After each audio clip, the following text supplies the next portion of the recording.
Good morning, everyone. Thank you for being with us today.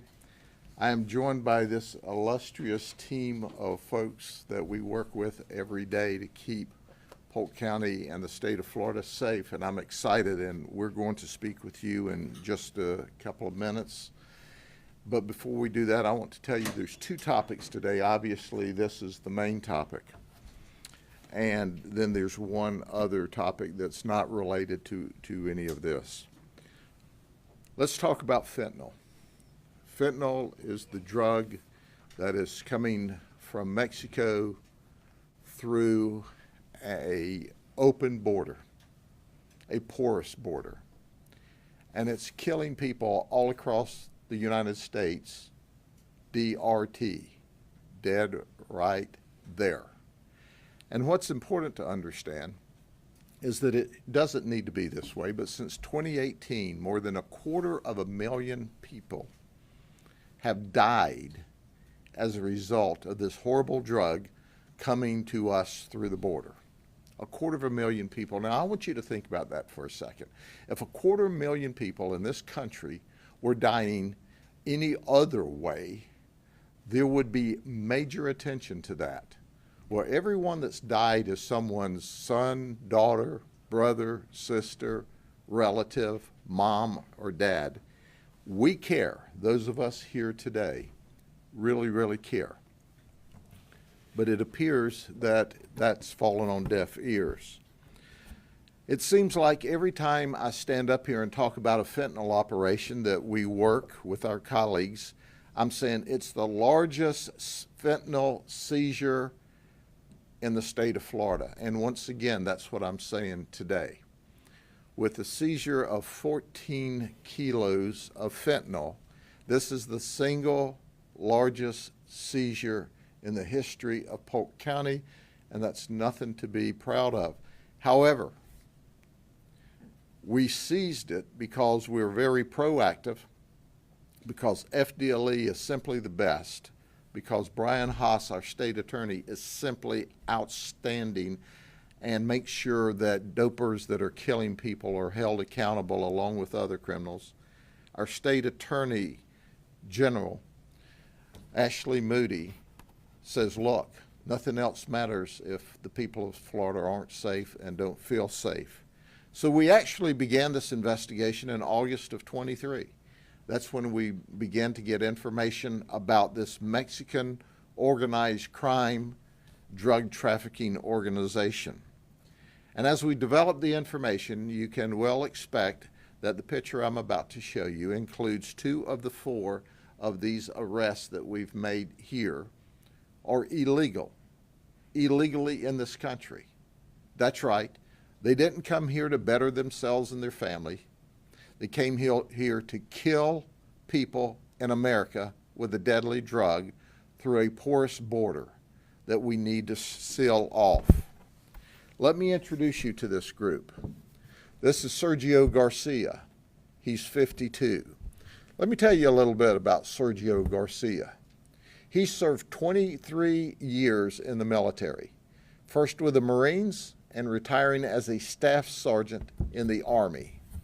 Sergio Garcia considers himself, quote, one of the good guys. In fact, when he was delivering these 11 kilos of drugs on the last seizure of the operation, he stopped in Louisiana because he brought the drugs from California, which came across the border from Sinaloa, Mexico. He stopped at a rest area and talked to a Louisiana state trooper, and they talked about the Louisiana trooper's time and service and his service in the military, and the trooper even gave him a coin and a patch. All the while, he had 11 kilos of fentanyl in his car, unbeknownst to the trooper. Now, the other driver was Maria Guadalupe Garcia. She's 48. She's the wife of Sergio. And they were driving this drug and were to be paid $42,500 for bringing this load of drugs from Mexico to Eagle Lake, Florida, where it was to be sold to our undercover actors. Now, this is a husband and wife. She bragged that she was also retired out of the military. However, we have not been able to confirm that at this time. Then there's Maria Machua. When she showed up, she was the money person. She was to count the money. Well, she showed up with her 6-year-old child to do an 11-kilo deal. And then there's Pedro Rodriguez. He's 31. He's illegal. And he was the one that dropped Maria off, and he ran counter surveillance while she was in counting the undercover money. Now listen, folks. She counted this money in English, and she counted it in Spanish, and she counted it in English, and she counted it in Spanish, and then she counted it in English, and then she counted it in Spanish. And finally they said, this lady cannot get this right. She never did get the money count right, but hey, we were able to talk to her and convince her that the money is here, show us the dope. And they did. This all started with the first seizure where we seized 2 kilos of fentanyl in February of this year. In the second seizure, we, with undercover funds from SAFE, and FDLE and our Attorney General is going to speak more about that in just a minute. Whenever we were able to buy that kilo of cocaine, it was at Highway 98 North in Lakeland at a motel. And of course, I told you about the third delivery where we took the operation down was when they brought the 11 kilos to Eagle Lake at a house in Eagle Lake. Now listen, folks, all of this drug was not destined for Polk County, Florida. This operation occurred here simply because of the great work of my detectives, and I'm very proud of them. They are the best in this undercover world, working with some of the best of FDLE. Our partnership is remarkable. But what's frightening about this? If you look at this chart to the far right, you see the entire state of Florida is green. And then you have this orange cutout. The drugs we seized was enough in this last operation to kill every man, woman, and child with an overdose in the counties in orange. But I just didn't have my folks, who are very talented, color Florida green because we like green, even though we do, but because since January of 23, with FDLE and our partners in operations that we have done alone, not counting the others, and my colleague and friend, Sheriff Lima from Seminole County just did a big one, and just before that, my colleague and friend from Pinellas did a big operation. But just our operations since January of 23 and our seizures since January of 23 was enough fentanyl to overdose and kill every man, woman, and child in the state of Florida. That's how dangerous this drug is.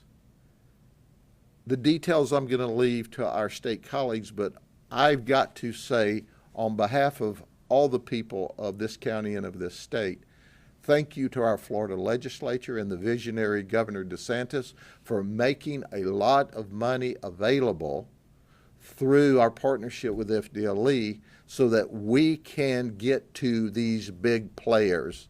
Because keep in mind, we're able to operate at the top levels now, and we're catching this drug before it gets down to the next layer of traffickers and the next layer of traffickers and the next layer of drug dealers that are poisoning our children. I couldn't be prouder than I am of all of the work. In addition to that,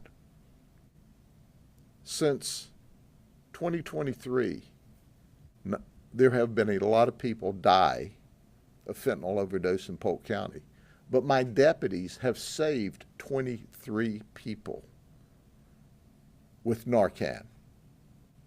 So you can see this is a dangerous, dangerous problem.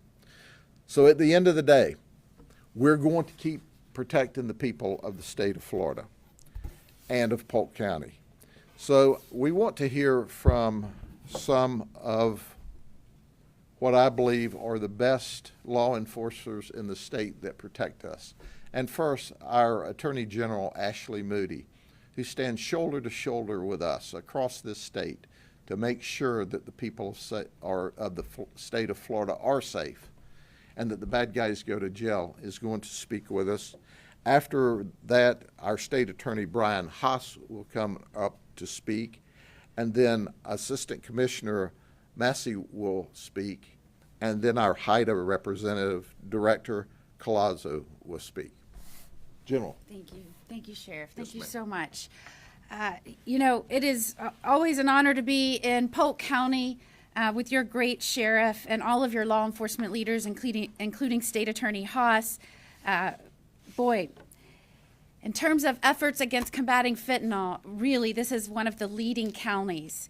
And I think today's announcement, where we're talking about seizing enough fentanyl that could kill a third of our population in Florida, it shows the talent and skill and determination of this agency and their willingness to partner with others in the state of Florida to keep those in this county safe. So I want to thank Sheriff Judd for his partnership and relentless efforts.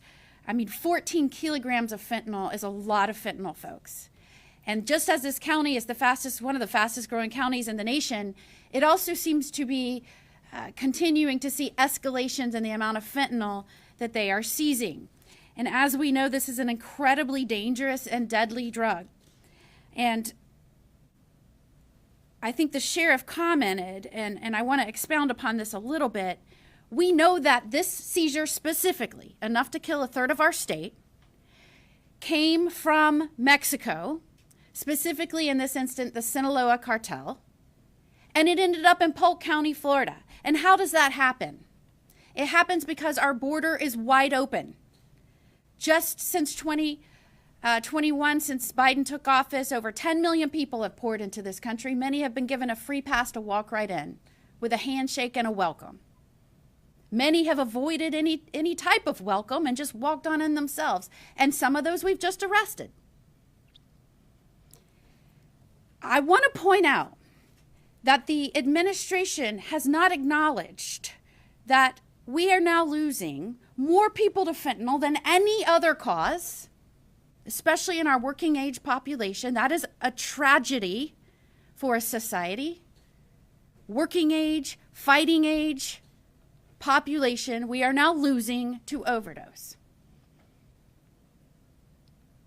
And it wasn't picked up widely, but I want to remind everyone and follow up on what our sheriff said, and I'm thankful for him for being frank with the people here about what's happening and where this is coming from and why so many officers are having to face a challenge that they never thought possible when they first took the oath and put on the badge. A couple of weeks ago, the Mexican president, Lopez Obrador, said, again, just a couple weeks ago, that he was adopting a Mexico First policy and that he was not going to fight the cartels, violence with violence. It was going to be hugs, not bullets. And that the drug problem and the 110,000 deaths in this nation was a U.S. problem, not a Mexico problem. And he said, I will not combat the cartels to help the U.S.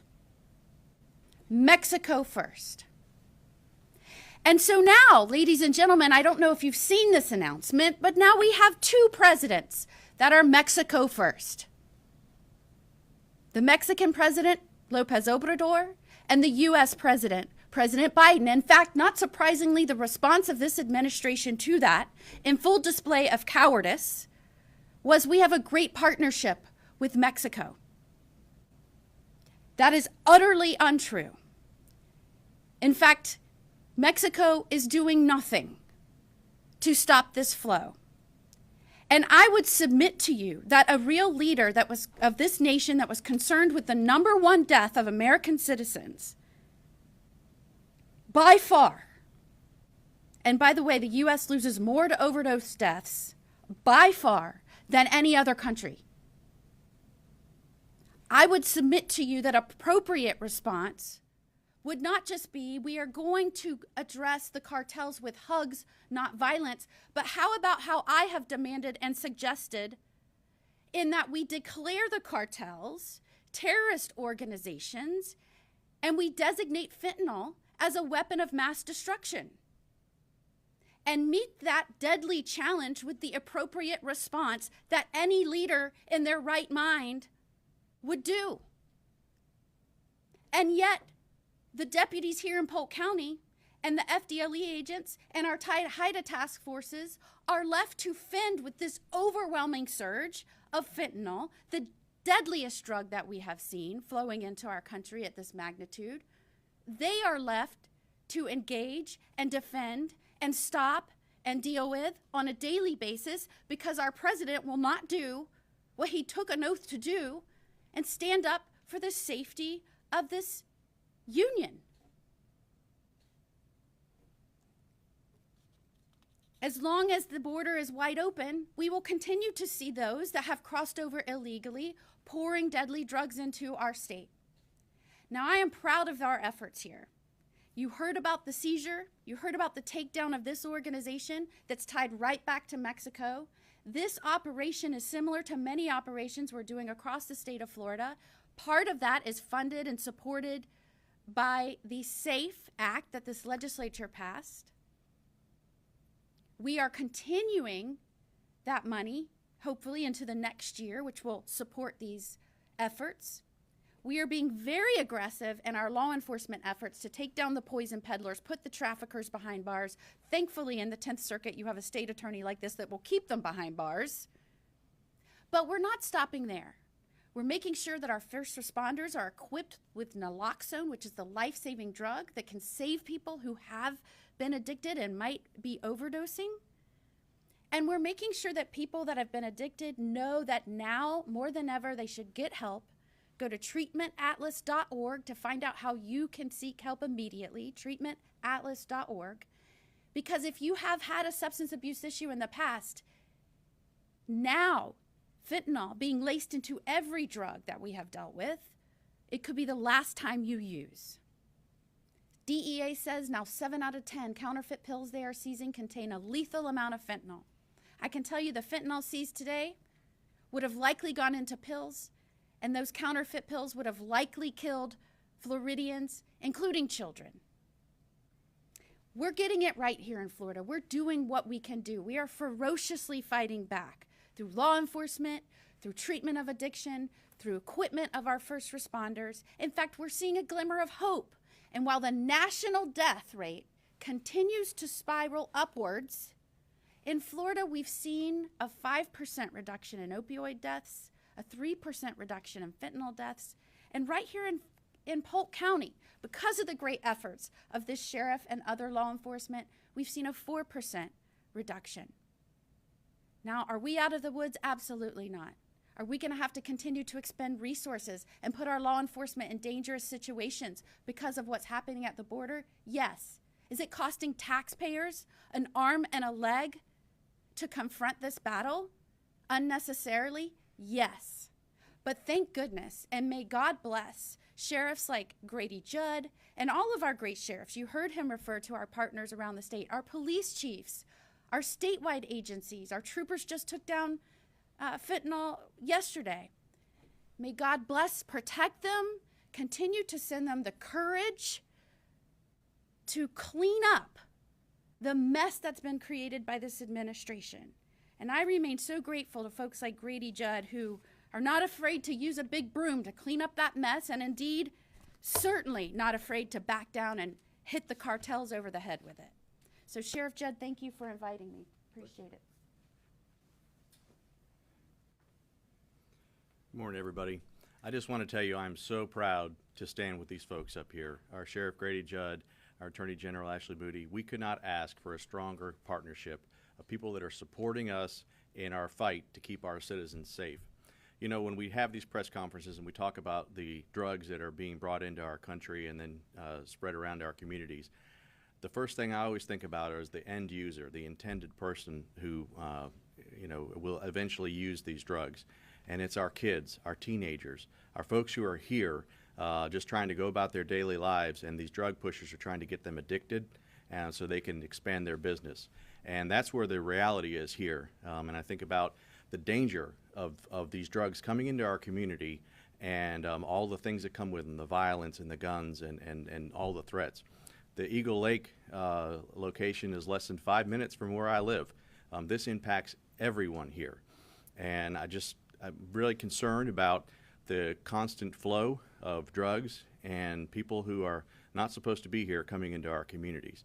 You know, last year, my family and I took a trip where we visited another country. When we got to that country, we were subjected to all kinds of questions and pictures and all the documentation that is needed. And I thought it was probably a good idea.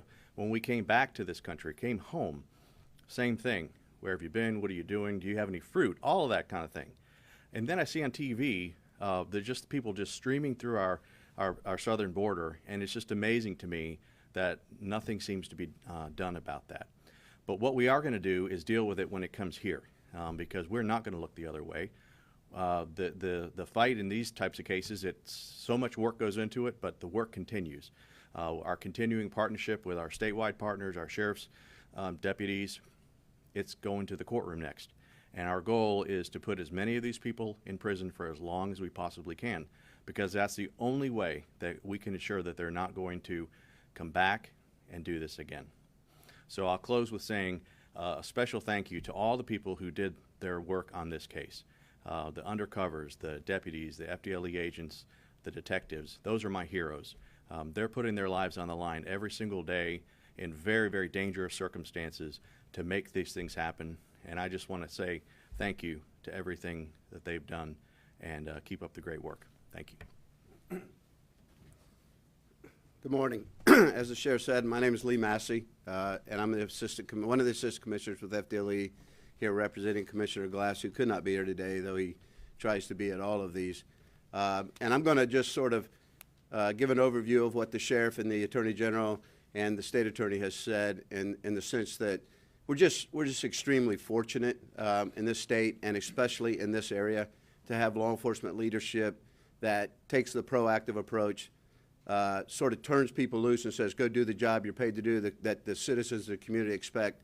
And before I talk a little bit about SAFE and the great support we've had from Governor DeSantis, Attorney General Moody, the entire cabinet, and the entire state legislature, I want to talk a little bit about, though we can bring those resources to the table and help with the ability to complete these investigations, what we can't do is supplant or in any way do anything to help with just the investigative talent and the risk that the men and women that go out at midnight, 2, 3, 4 in the morning, meet these bad actors, put themselves in position of vulnerability.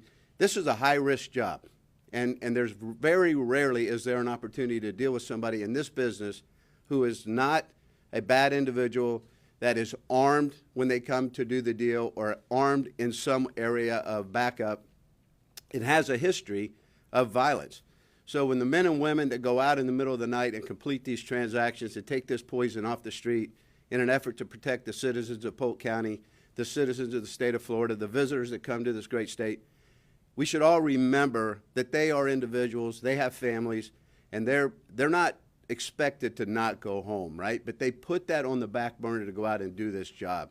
So as a 40-year law enforcement practitioner myself, I do, as the sheriff and the attorney general said, I do applaud them, and I do express my appreciation for the work that's done, and I understand the risks that they just go out and do, and they do it with a passion that's just unprecedented. So I felt it was very important to say that. As it relates to SAFE, and you've heard the sheriff and the attorney general and the state attorney reference this. This was an initiative that came out of last year's session. The legislature, the governor, the attorney general, the entire cabinet, and the legislature said, you know what, we're going to provide you what we can provide you as far as tools to complete this. Two of the biggest prohibitors to making these types of investigations successful are monetary resources and jurisdictional challenges. This SAFE program and the partnership with FDLE and the monies that the legislature has provided to us to get out to these agencies, That's removing those obstacles, and this is the reason we are seeing the successes we are. You guys have heard us talk about SAFE at this location numerous times, and the incredible success stories that have come out of this agency and others. Again, the governor has said it worked, the Attorney General has said it worked, the cabinet has said it worked, the legislature said it worked, and we're going to do it again. So they have shown their support by doing what they can do to make this thing move forward. To date, 96 cases across the state of Florida, in excess of $12 million that's already been spent in an effort to combat this poison from getting on the streets of Florida. The dope that was taken off of this case, as the sheriff said, was not staying in Polk County. So every resident in every community in the state of Florida should show some appreciation to the efforts that came out of this investigation, because this poison was going to find everybody. And we, as a result of the efforts of these agents, the capabilities that were provided to us by the elected officials, we have been able to remove an incredible amount of poison from the streets of Florida, saving who knows how many lives. It's always been difficult to maintain stats on how certain programs are successful, because if you're successful, you don't have the stats to get. We don't know how many people may have or could have died from this if it would have gotten into the street, because we got it off, right? So we're very fortunate at the work that was done. We are extremely blessed. The commissioner of the Florida Department of Law Enforcement has said to myself and others, this will be successful. We will partner with our law enforcement agencies. We have the support of our elected officials, our governor, our attorney general, our cabinet, our state legislatures, and I can't say that enough, because too many times there is this perception that there's a disconnect. In this particular case, there's an absolute connection between everybody that needed to be in this sandbox, and we are showing the results of it. I'm extremely proud to be part of the law enforcement community. I'm extremely proud of being a part of the state of Florida's public safety initiative, and I look forward to continuing to work with the men and women that go out every day to do this job, to provide them the resources that they can. The commissioner has made it perfectly clear we will continue to do that. The partnership between Sheriff Judd and the Polk County Sheriff's Office and the Florida Department of Law Enforcement is as great a partnership as I have ever seen in my professional career.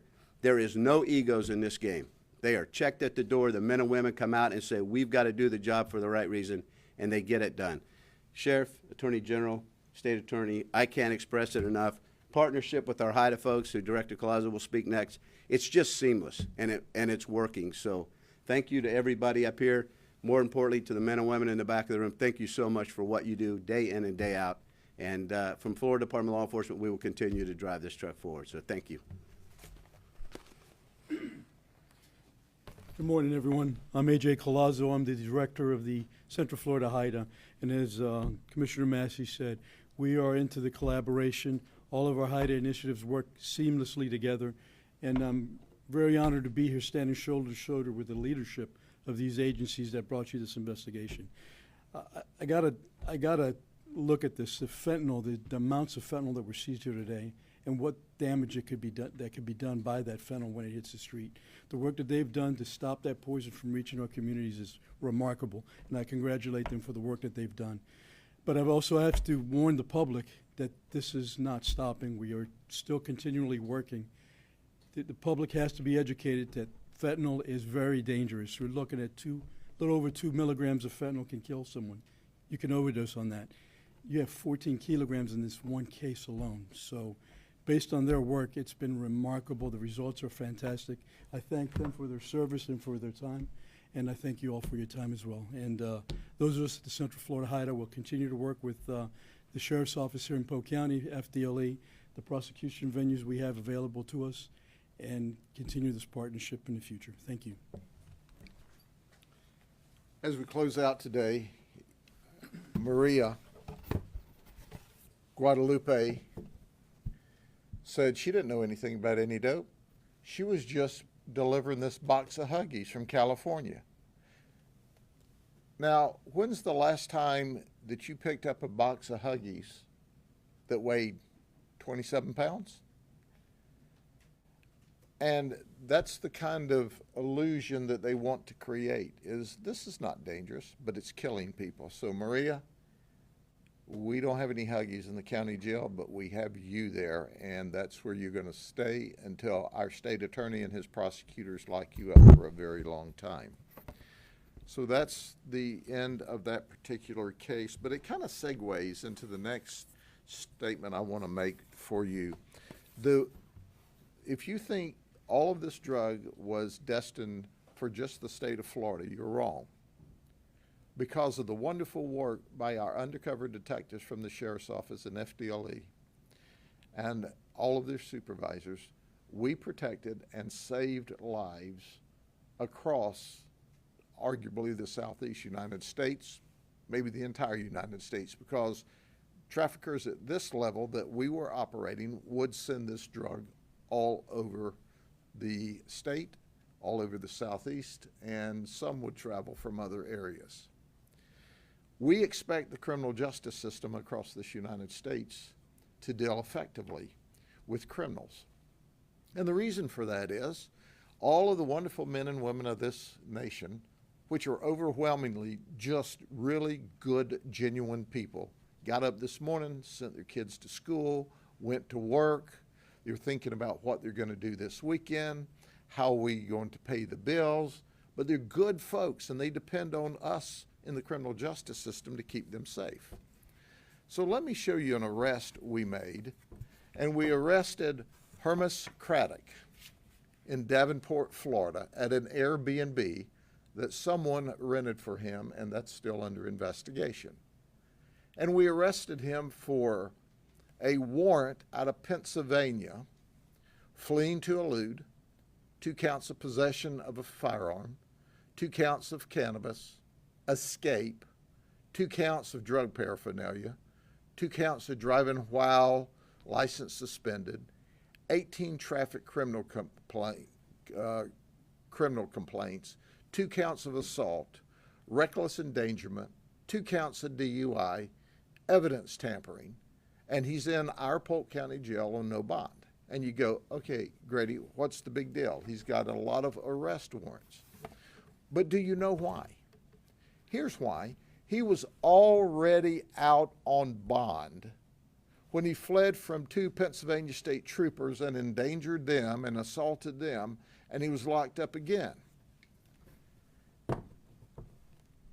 And this is Judge Xander Orenstein, okay?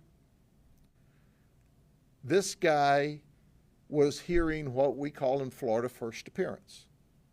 Even though this guy is already out on bond for criminal charges and is facing more felonies, this goober smoocher let him go without posting a bond. Did you hear what I said? This guy who the people of Pennsylvania and Pittsburgh expect to protect them and keep them safe, let a very dangerous man out into their community, and he immediately fled to Florida. His mistake was he came to Polk County. But Judge Xander Orenstein, right, is supposed to be a judge that's supposed to use fairness, compassion, look out for the community. And what did he do? He sent a very violent person among the people of Pennsylvania. And then this guy fled because he goes, I'm not showing up for trial because they'll send me to state prison. He should have been locked up. This wasn't his first time. In fact, a chief judge there removed him from setting bonds after this is like his 3rd strike. So it's not new. This guy still can hear criminal cases in Pittsburgh. Well, listen, you don't have a qualified judge here. You have a nut with a black coat on. You need to think about that.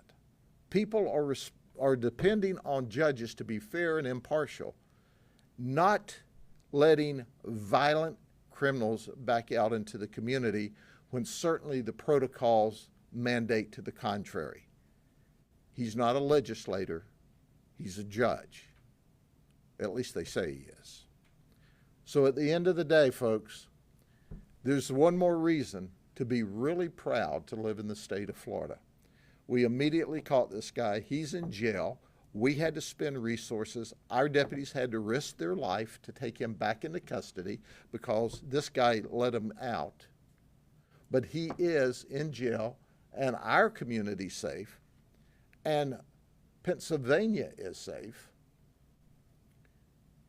And now we want to extradite him, which will cost the state of Pennsylvania more money that shouldn't have been spent because of his recklessness. He is reckless, and the people of Pittsburgh ought to say, we don't want the likes of this dude who lets violent criminals out when the rules mandate they should be given a high bond and or detained until trial because they've already let him out once. So anyway, if you want to see a total failure as a judge, here's a picture. Okay? Any questions about any of the operations? Sure, you mentioned two of the first four that were arrested. You said two were illegal. Where are the other two from? The other two are from the United States. They came from California. That's their current residence.